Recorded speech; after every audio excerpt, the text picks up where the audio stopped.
들어와서 검찰청과 정치권의 속보 위주로 여러분들께 전해드리고 있습니다. 뉴스룸 1부에서 신임 총리 지명과 정치권의 반응을 짚어드렸습니다.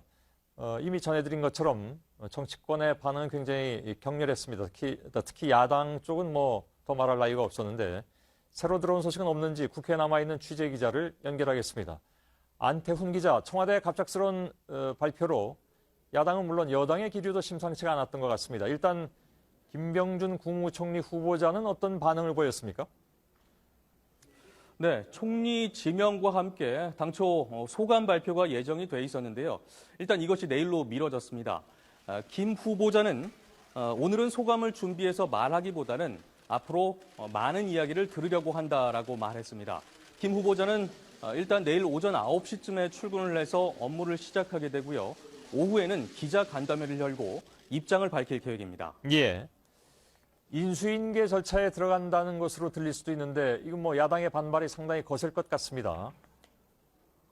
네, 우선 야권 대선 주자들의 반발이 만만치가 않습니다. 분노한 민심에 정면 도전하는 것이다라거나 위기를 모면하려는 얄팍한 술책이다 또는 국민을 우롱하는 처사라면서 박근혜 대통령의 퇴진을 요구하기도 했습니다.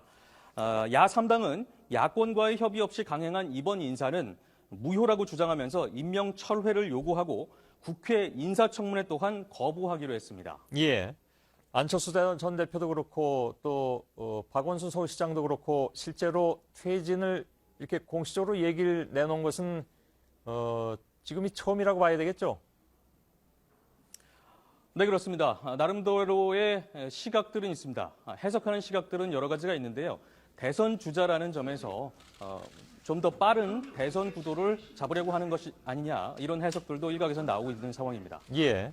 그러나 그만큼 여론이 상당히 좀 심각하기 때문에 그 여론을 감안해서 얘기하지 않을 수 없는 그런 그 주자들의 그런 상황도 있겠죠. 근데 상황이 이렇게 된다면 특히 이제 청문회도 거부하는 그런 상황인데 김병준 후보자는 온전히 취임할 수 있는 건가 이런 의문이 드네요. 예, 그렇습니다. 현재로서는 가능성이 좀 낮아 보입니다. 왜냐하면 헌법 86조에 따라서 국무총리로 임명하려면 국회의 동의가 필요한데 야당이 인사청문회 자체를 거부하고 있는 상황이기 때문입니다. 예, 알겠습니다. 안태훈 기자가 국회에서 전해드렸습니다. 잘 들었습니다.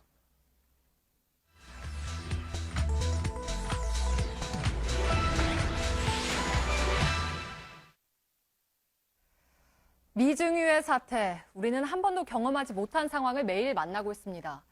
많은 분들이 참담함을 말하고 해결의 열쇠는 결국 대통령에게 있다고들 하죠. 그리고 오늘 대통령의 최측근인 안종범 전 수석 측에서 대통령의 지시였다는 주장이 나왔습니다. 청와대 수사가 불가피하다는 요구로 번지고 있고 여당 일각에서도 수사 필요성을 제기하고 있습니다. 오늘 팩트체크는 이 엄중한 상황을 헌법을 통해서 접근해보죠. 오대영 기자, 네. 현직 대통령에 대한 수사 전례가 없는 거죠? 현직 대통령이 임기 중에 수사받은 사례 없습니다. 네. 헌법을 보면은 현직 대통령이 내란이나 외환 죄를 저지르지 않으면 기소가 안 되게 되어 있습니다. 그래서 그런 전례도 없고 지금 논란이 되고 있는 거죠. 네, 그러니까 전례도 없고 헌법에 기소를 못하게 돼 있으니까 수사도 불가능하다 이런 주장이 나오는 건데 또 반대 목소리도 있지 않습니까? 어떻게 봐야 하는 겁니까? 그래서 양쪽이 누가 맞는지 파악하기 위해서 저희가 크게 4가지로 정리를 했습니다. 네. 첫 번째 헌법 주석서를 봤고요. 법제처 자료입니다. 헌법학 교과서도 봤습니다. 헌법학자 인터뷰했는데요. 25개 로스쿨 교수들 저희가 직접 인터뷰했고 헌재 결정문까지 봤습니다. 네, 헌법 주석서는 헌법 해석서라고 보면 됩니까? 헌법을 해석할 때 이게 좀 애매하다 싶을 네. 때 어떻게 판단할지를 참고하는 공증된 자료라고 보시면 되겠습니다. 84조에 대해서요. 총 6줄에 걸쳐서 가능 의견을 또 마지막 한 줄에 불가능 의견을 담았습니다. 불가능하다는 법무부의 주장과 오히려 반대입니다. 네. 세부적으로 보면 이런 이유들 나와 있습니다. 수사 가능하다, 압수수색하는 것도 가능하다, 특검 얘기까지 있습니다. 당시에 헌법학회장으로 주석서 발행에 참여한 심평 교수 얘기 들어보시죠. 소추와 수사는 구분해서 그 수사는 할 수 있다고 봐야 되는 것이고 우리 헌법이 지향하는 이념을 볼 때 당연하다고 보는 거죠. 네, 그러니까 수사가 가능하다는 쪽에 가까운 거군요. 그렇습니다. 물론 다른 의견이 있습니다. 그래서 저희가 헌법학 교과서도 다 봤는데 한 대학교 법학도서관 찾아서 서가 3개 분량의 책들을 살펴봤습니다. 그중에서 2010년 이후에 헌법 84조를 기술한 교과서만 추렸더니 38건 나왔습니다. 네. 이 중에서 수사가 가능하냐 여부를 언급한 책은 19건이었습니다. 네, 그러니까 저 도서관에 있는 헌법 관련 교과서들을 다 찾아봤다는 거죠. 물론 뭐 한두 권 차이는 있겠습니다만 네. 거의 다 훑었다고 보시면 되겠고요. 수사 가능은 3, 중립은 4, 불가능 12이었습니다. 이번에는 불가능 쪽의 의견이 더 많았습니다. 저희가 참고한 서적을 보여드리면 자, 네, 상당히 화면과 많은 같습니다. 책을 네, 일일이 말씀 못 조사했군요. 드리겠는데 주로 헌법학 강의나 원론 같은 네. 책이었습니다. 그러니까 보면 어쨌든 숫자로만 보면은 불가능하다는 쪽이 많은 걸로 보이는데 어떻습니까? 그동안 헌법학계에서는 현직 대통령 수사가 가능한지 여부에 대해서 연구가 깊이 있게 이루어지지 못했습니다. 왜냐하면 이런 일이 없었기 때문이죠. 그런데 이번 사태를 계기로 활발한 논의가 시작이 됐습니다. 저희가 헌법학자 30명 대상으로 일일이 인터뷰까지 해봤는데요. 결과부터 말씀드리면 가능 26, 불가능 4시였습니다. 그러니까 이게 굉장히 좀 중요한 정보로 보이는데 학자들 이름이 다 적혀 있잖아요. 네. 그러니까 이른바 다수설이 뭔지를 한눈에 좀 볼 수가 있는 것 같은데요. 그렇습니다. 전국에 25개 로스쿨이 있는데요. 각 학교마다 한 명씩의 교수 통화했고 거기에 헌법학회 회원까지 포함이 되어 있습니다. 주요 의견을 정리를 해보면 서면 수사는 가능하다. 헌정질서 문란이 합리적으로 의심되는 상황이어서 네. 강제 수사까지 가능하다라는 얘기가 있고요. 자발적으로 협조하는 게 맞다. 이런 의견 있었고 또 범죄가 이뤄진 가까운 시점부터 수사해야 자료가 남는다. 수사받지 않는 것까지 포함된 그런 특권은 아니다라는 의견도 있었습니다. 네. 그러니까 이게 전국의 국립대 헌법 교수들이 내놓은 진단이고 저 아래에는 소추를 전제로 하기 때문에 어렵다는 반론도 있는데 어떤 겁니까? 네, 반론은 극히 일반 국민과 다른 형사사긴 특권을 부여하고 있지 않다라고 해석을 했습니다. 그러니까 수사를 받지 않는 특권은 없다라고 추정을 할 수도 있는데 전문가에게 들어봤습니다. 네. 가장 본질적인 판단이 뭐냐면은 대통령은 특권을 부여한 게 아니다. 사실 그 부분은 뭐 헌법재판소의 공식 입장에서도 그거는 틀리진 않아요. 네, 따라서 결론을 보겠습니다. 현직 대통령 수사가 가능하다는 의견이 우세했습니다. 네. 물론 검찰이 어떤 판단을 하느냐, 수사에 나선다면 청와대가 어떻게 대응할 것이냐, 이게 관건이 되겠죠. 저희가 오늘 통화한 원로 헌법학자는 이런 상황이 우리한테 오리라고 감히 어느 누구인들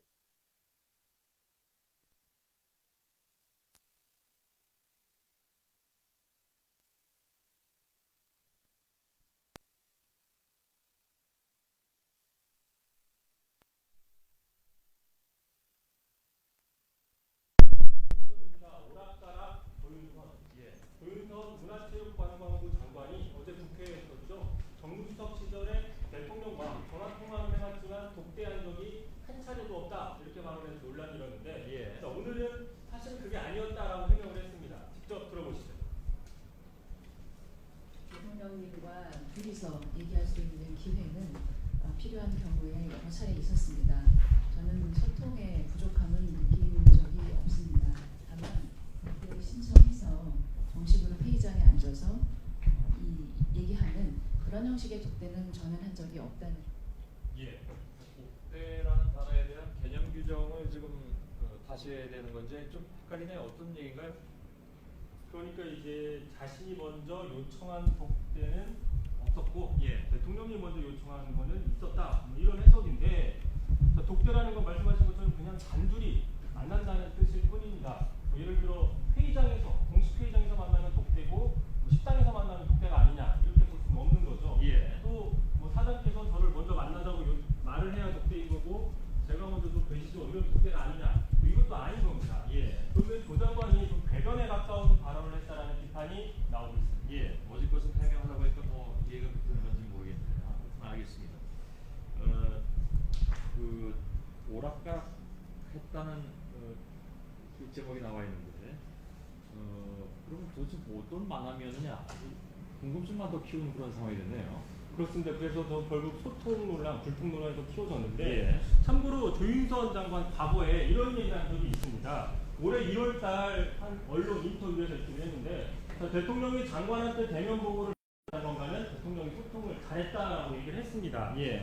자, 만약에 이 주장대로라면 조윤선 장관 아까 들으셨지만 자신 먼저 독대를 시청한 적이 없다라고 얘기를 했으니 스스로 이를 창의적이고 적극적으로 하지 않았다는 걸 자인한 게 아니냐는 지적도 나오고 있습니다. 알겠습니다. 다음 키워드는요? 자, 두 번째 키워드인데요. 왔다 갔다 황교안. 황교안 국무총리가 오늘 이임식을 하겠다고 밝혔다가 번복하는 해프닝이 벌어졌습니다. 예. 자, 애초에 새 총리가 지명이 된 지 약 30분 만인 오전 10시에 국무총리실에서는 오후 1시에 이임식 갖겠다고 문자를 공지했는데 한 1시간 20분 만이죠. 오전 11시 20분에 이임식을 취소하겠다고 밝힌 겁니다. 예.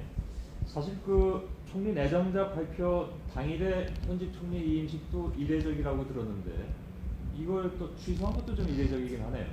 그렇습니다. 일반적으로 현직 총리는 내정자가 취임한 뒤에 이임식을 하는 게 보통입니다. 예, 예. 왜 그러냐면 내정자가 국회 인사청문회도 거쳐야 되고 임명동의안 표결까지 약 20일 정도가 최소한 소요가 되기 때문에 그 사이에 국정 공백이 생길 수 있기 때문입니다. 예. 좀 빨리 떠나고 싶었던 걸까요?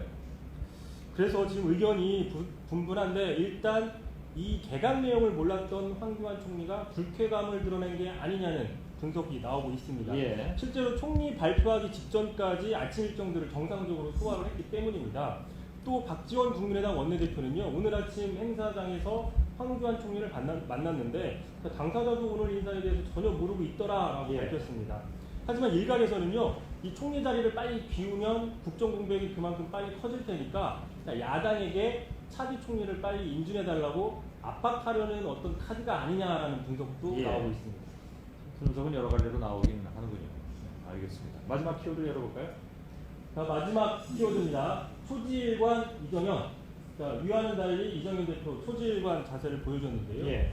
비박계의 사퇴 요구에도 초지일관 나갈 수 없다라고 버틴 겁니다. 특히 이 과정에서 비박계와 오늘 대놓고 말싸움을 벌였는데 직접 한번 들어보시죠. 예. 우리 이정현 대표께서 그동안 어떤 말씀을 하셨고 과거에 무슨 일을 하셨고 이런 부분들을 거론하면서까지 얘기하고 싶지는 않습니다.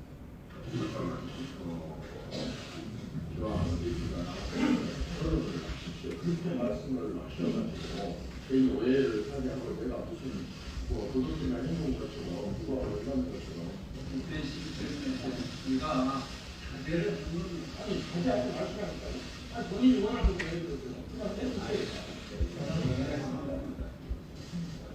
그럼 그만 실수하세요.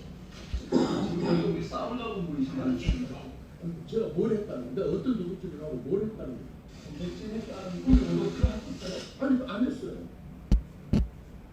예. 민망한 장면이 많이 나왔네요. 네. 초지일관 이정현 이렇게 적었습니다. 사실 그 김경준 내정자에 대해서는 초지일관은 또 아닙니다. 과거에 기억하기로는 그 부총리 그때 14점짜리 인사라고 굉장히 강하게 반대를 했었거든요. 이정현 대표가. 지금은 또 굉장히 찬성하고 있으니까 또 어찌 보면 오락가락이라고 할 수도 있는 거겠죠. 이성대 기자였습니다. 비하인드 뉴스 잘 들었습니다. 네, 중부지방 곳곳은 내일 새벽까지 비가 조금 오다가 낮부터 맑아지겠고 그 밖의 지방은 대체로 맑겠습니다. 예, JTBC 뉴스룸 여기서 마치겠습니다. 저희들은 내일도 최선을 다하겠습니다. 여러분 고맙습니다.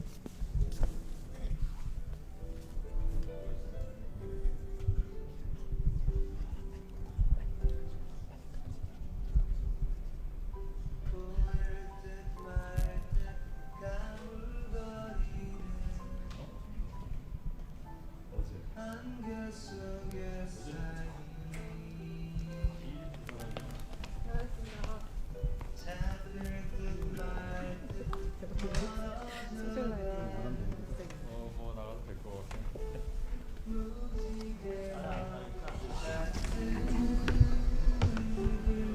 본 사람이 좀 헷갈리고.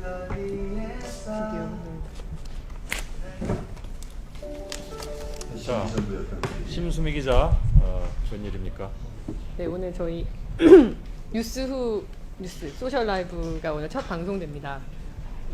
한 1,000명 넘는 분들이 벌써 아까 전부터 지금 이 순간을 기다리고 있는데요. 아, 페이스북에서. 네. 페이스북에서 소셜 라이브가 이제 처음으로 라이브로 방송이 되는 건가요? 네, 그렇습니다. 네. 원래 제가 주문받기로는 평상시처럼 이렇게 말을 놓으라고 그랬는데 그러지는 못할 것 같고. 예, 아무튼 열심히 잘 하기를 바라겠습니다. 예. 선배 뭐 궁금하신 건 없으십니까? 소셜 라이브? 네. 오늘 뭘 그러면 다룹니까? 오늘은 아무래도 첫 방송이라 소셜 라이브가 뭔지부터 좀 여쭤봐 주시면 안 될까요? 소셜 라이브가 그거 사실 저희 홈페이지 상에 이미 나왔었던 거죠. 예, 대략은 알고 있는데 우리 시청자 여러분께서 잘 모르실 수도 있으니까 설명을 좀 해주시죠. 소셜 라이브는 저희 방송을 정말 제가 특히 독일에 나가서 더 많이 느꼈는데 정말 많은 분들이 사랑을 해주시고 있더라고요. 사실 시청률 제가 아침에 보는 이제 시청률은 정말 별이 아니구나라는 생각이 들 정도였는데 그 온라인상에 또 전 세계 저희 방송 TV로 보지 못하는 이 방송을 궁금해하는 그리고 특히 우리 손석희 선배 그 맨 얼굴을 궁금해하는 많은 분들을 위해서 저희 주타로 준비한 코너입니다. 맨 얼굴을 보여드릴 수는 없는 것 같고 아무튼 많이들 관심을 가져주시길 바라고. 매일 합니까? 아닙니다. 월요일하고 목요일 뉴스 끝날 때 합니다. 그래서 그 뉴스 스튜디오 방송이 끝나자마자 딱 온라인으로 볼 수가 있는 그런 코너입니다. 예. 아무튼 크게 이렇게 계획을 잘해서 시작을 하시는 것 같은데 잘 하길 바라겠습니다. 예. 또 우리 이용자분들께서도 많이들 관심을 가져주시길 바라고요. 아무튼 오늘 어떤 내용을 합니까? 예, 오늘은 아무래도 그 가장 집중적으로 좀 다뤄주셨는데 저희는 사실 이제 사회 2부에서 좀 준비를 하다 보니까 사회 이슈를 좀 많이 다룹니다. 그래서 오늘은 가장 크게 관심을 모았던 안종범 전 수석과 관련한 얘기고요. 그리고 두 번째는 또 이 삼성 그리고 부영 또 최순실 씨 측에 어떤 금전적인 이득을 좀 몰아준 그 기업들 그리고 그 배경에 대해서 한번 짚어볼 거고요. 그리고 다시 한번 역시 이제 아무래도 검찰 조사를 받고 있기 때문에 안 전 수석이 현장 연결을 해서 저희 이서준 기자와 함께 좀 얘기를 잠깐 나눠보려고 합니다. 저 못 전해드린 내용들도 있을 테니까 소셜 라이브에서 마저 좀 충실하게 전해드리는 걸로 하죠. 예, 수고 많이 해주세요. 예. 저 이제 일어나서 나가도 되죠? 예. 나가도 됩니까? 예. 예. 안나경 씨. 네. 안녕하세요. 안나경입니다. 우리 나경 씨도 네. 고정 코너가 곧 있다고 들었습니다. 어떤 건지 한번 좀 해주세요. 어떤 건지는 제가 아직 정확하게는 모르지만 뭐가 됐든 열심히 소통하면서 해보도록 하겠습니다. 네, 알겠습니다. 감사합니다. 수고하세요. 네. 여러분 많이 저도 그렇지만 사실 평소 뭐 길거리나 뭐 이런데 하다못해 보도국 사무실만 돼도 제가 좀 더 긴장이 되는데 여기 딱 정말 정제된 말만 해야 되는 이 스튜디오라서 정말 저도 사실 되게 평소보다 훨씬 긴장이 좀 됩니다. 오늘 앞서 말씀드렸지만 좀 크게 세 파트로 말씀을 드릴 거예요. 안종범 그리고 기업과 최순실 그리고 검찰청 현장 연결을 할 텐데요. 지금 검찰 수사를 다들 지켜보시면서 과연 검찰이 얼마나 제대로 공정하게 수사할 것이냐라는 부분에 대해서는 모두 처음부터 좀 우려를 많이 하셨던 것 같습니다. 그리고 저 역시 그 재단 관련한 취재를 본격적으로 하기 시작한 게 한 10월 초쯤인데 그때가 9월 말에 기억하시겠지만 한창 시민단체에서 뭐 재단 관계자들을 막 고발하고 그럴 때였어요.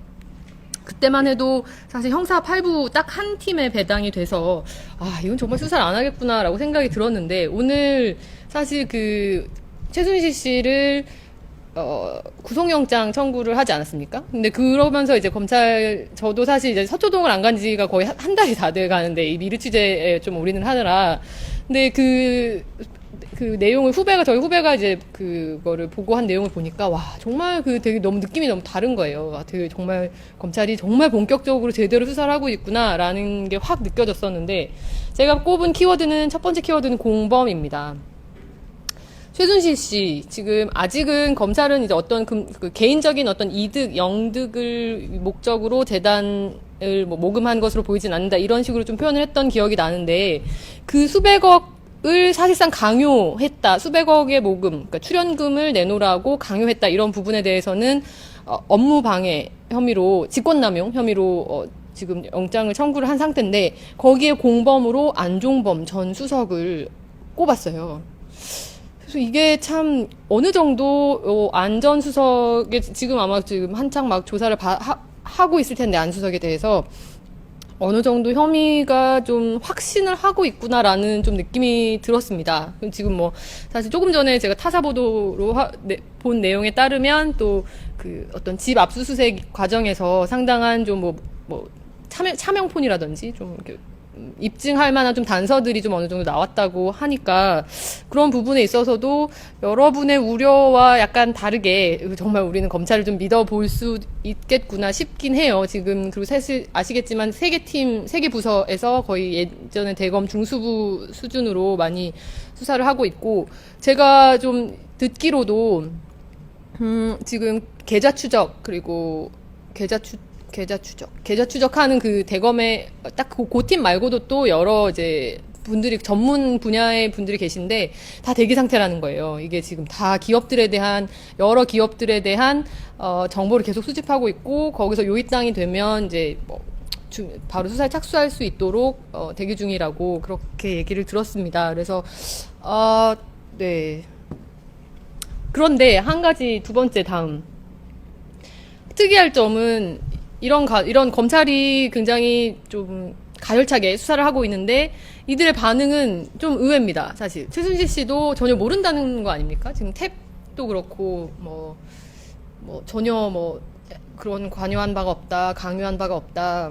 그리고 오늘 안종범 수석 같은 경우도 최순실 씨를 모른다 이렇게 지금 기존의 입장의 주장이 그렇게 됐었는데 이 부분에 대해서는 지금 진술이 어떻게 되고 있는지는 모르겠습니다.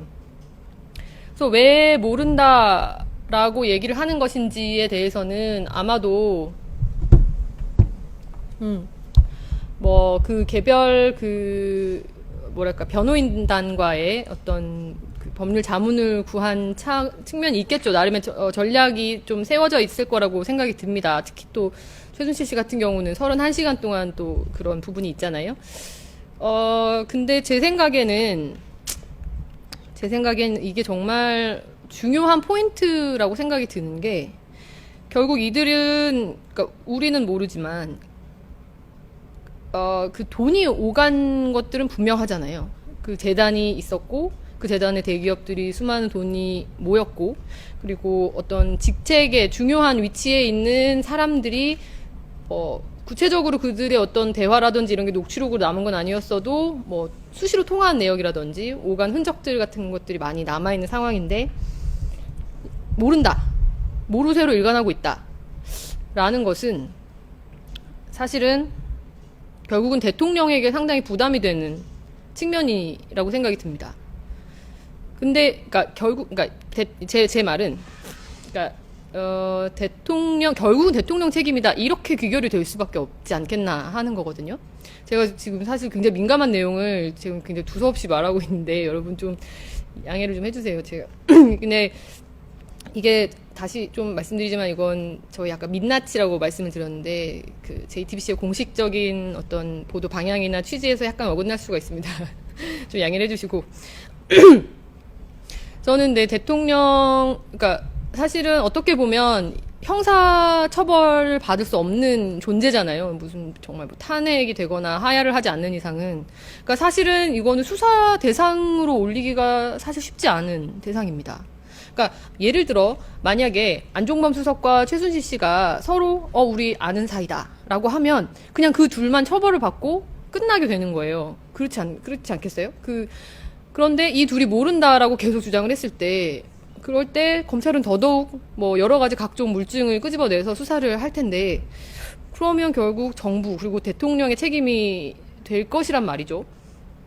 이것은 약간 본인들의 어떤 형사처벌의 부담을 좀 덜면서 그리고 결국은 대통령은 형사처벌까지 받지 않지 않겠느냐라는 어떤 좀 믿는 구석이 좀 또 있으면서 여러 가지 계산이 서 있는 것이 아닌가. 근데 이 부분에 대해서 앞으로 정치권이나 영향력이 어떻게 확산이 될지 사실 저도 되게 궁금하고 여러분도 관심을 가질 만한 포인트라고 생각이 듭니다.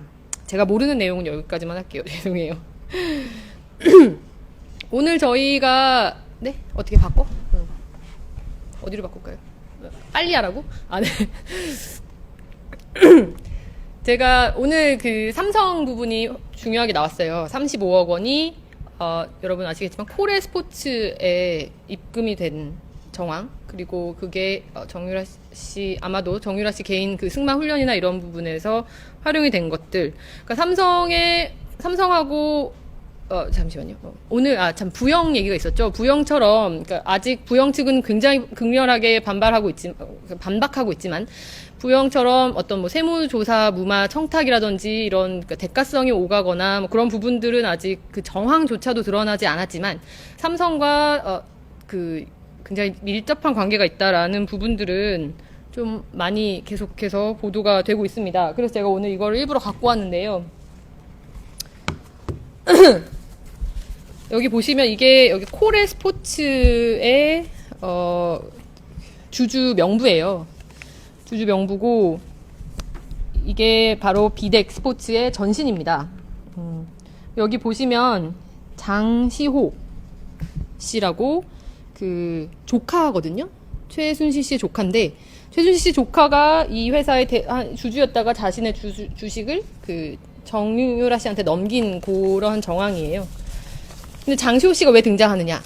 오늘 뉴스 보셨으면 아시겠지만 또 그 5억 원을 장시호 씨의 재단, 회사 법인, 장시호 씨의 법인에 또 삼성이 투자를 후원을 해줍니다. 그러니까 뭐 이런 식으로 계속해서 같은 이름들이 삼성과 좀 연관돼서 나온다는 점이고요. 그래서 장시호 씨를 키워드로 좀 꼽아봤었습니다. 그리고 제가 다시 한번 저번에도 독일에서도 보여드렸지만 저 스스로 이런 문서를 가져온 게 너무 뿌듯하기 때문에 계속해서 보여드리자면 여기 코레 스포츠의 문서에다가 정유라 씨, 아마도 정유라 씨로 추정이 되는 그 승마 훈련 일지, 그러니까 말하자면 그 삼성이 35억 원을 보냈다는 이 코레 스포츠가 정유라 씨의 이런 사적인 돈으로 다 쓰였다, 이런 어느 정도의 정황이라고 할 수 있겠습니다. 자, 그러면 우리의 잘생긴 이서준 기자가 서울중앙지검에서 벌벌 떨고 있는데 서준이가 지금 얼마나 추운지를 전화를 한번 해보겠습니다.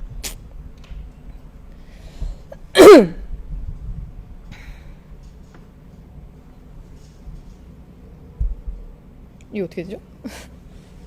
제가 어떻게 해야 되는 거죠? 전환. 이렇게? 네, 서준아, 보여? 잠깐만, 스피커폰. 서준아, 얼마나 춥냐? 너 몇 시까지 있어야 되지, 오늘? 예? 몇 시까지 있어야 되지? 일단은 안종범 선수 사고 나올 때까지는 있어야 될 것 같은데요. 몇 시까지 받을 거래? 늦어질 거래? 잘 안 들립니다. 늦어질 거래? 길어질 거래? 근데 지금 다들 예상하는 게 최순실 씨랑 공범이고 최순실 씨가 긴급 체포된 것처럼 이 안종범 전 수석도 긴급 체포가 되지 않을까 다들 생각은 하고 있거든요. 근데 아직 뭐 검찰이 나온 건 없어요. 최순실 씨는 그때 11시 57분에 긴급 체포가 됐기 때문에 오늘도 그때쯤이지 않을까 예상은 하고 있지만 기다려 봐야죠, 이제. 근데 최 씨보다는 그래도 좀 혐의가 가벼운 거 아닌가? 다시 말씀해 주실래요? 최 씨보다는 혐의가 좀 가벼운 거 아닌가? 최순실 씨보다요?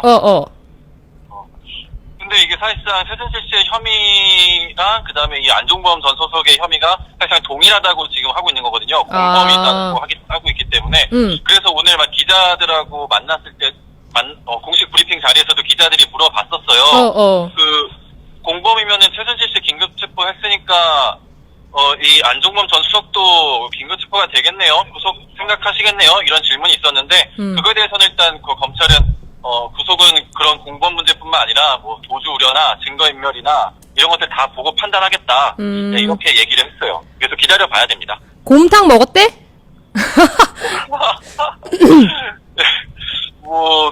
지금 뭐 보도 나온 거 보면은 당일날을 곰탕 먹었다는 거는 뭐 이제 검찰이 확인해줬고 그 이후로는 구치소에서 나오는 밥, 구치감에서 나오는 밥 이런 거 잘 먹고 있다. 아니에요. 아니 안전수석. 저녁 안 먹었대? 안전수석은 오늘 뭐 먹었는지는 취재 안 했냐? 얘기는 아직 없습니다. 예. 알겠어. 인사해. 네. 저 네. 시청자 여러분께 인사해. 저희 기다리고 있는 영상 취재 기자 이주원 기자 보여드릴게요. 네, 지금 저희 취재진들이 안녕하세요. 지금 바깥에 엄청 추울 텐데. 정말 고생하십시오. 고생해. 네. 네, 저희 지금 이 시간에도 아마 새벽까지도 거의 영하에 가까운 날씨에 많이 추위를 떨면서 저희뿐 아니라 많은 기자들이 좀 고생을 하고 있습니다. 저희 너무 정말 날 것 그대로 너무 좀 두서없이 산만하게 제가 말씀을 드린 게 아닌가 좀 많이 걱정이 되는데 많이 저보다 훨씬 더 좋은 기자들이 앞으로 계속 이 소셜스토리 뉴스 라이브로 찾아뵐 거니까요. 앞으로도 계속 많은 사랑 바랍니다. 감사합니다.